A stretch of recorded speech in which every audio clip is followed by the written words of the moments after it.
In the early 2000s, one company completely dominated the mobile phone industry. That company was Nokia. At its peak, Nokia controlled more than 40% of the global mobile phone market. Almost everyone owned a Nokia phone. But just a few years later, the company that once ruled the industry almost disappeared from the smartphone market. So what went wrong? How did Nokia lose the smartphone war to companies like Apple and Google? Let's break down the story. Part 1. Nokia's dominance. Before smartphones became popular, Nokia was the king of mobile phones. Its devices were famous for three things: incredible battery life, strong durability, simple user experience. Phones like the Nokia 3310 became legendary. People trusted Nokia because its phones were reliable and nearly impossible to break.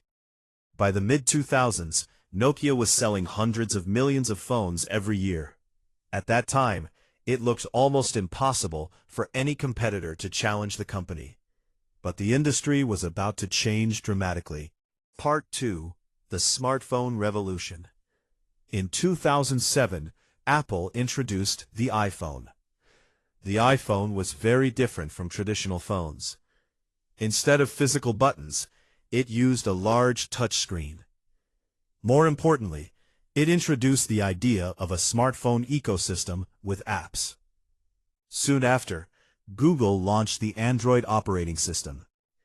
Android allowed many companies to build smartphones with advanced software and app stores. This changed the mobile phone industry completely. Phones were no longer just communication devices. They became mini-computers in your pocket. Part 3. Nokia's biggest mistake. Despite being the industry leader, Nokia was slow to adapt. The company was still focused on its old operating system called Symbian.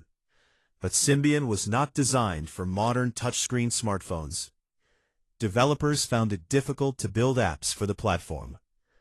Meanwhile, Apple and Android were attracting thousands of developers who created millions of apps. This created a powerful app ecosystem that Nokia could not compete with. Instead of moving quickly to a better system, Nokia kept trying to improve Symbian. This delay proved extremely costly. Part 4. The competition gets stronger. While Nokia struggled with software, its competitors moved faster. Apple focused on premium smartphones with powerful user experiences. At the same time, Google partnered with many manufacturers using Android. Companies like Samsung started releasing innovative Android smartphones every year. This gave customers more choices and better technology. Meanwhile, Nokia's smartphones felt outdated compared to the new devices entering the market. Gradually, customers started switching to competitors. Part 5. The Decline. By the early 2010s, Nokia's market share had collapsed.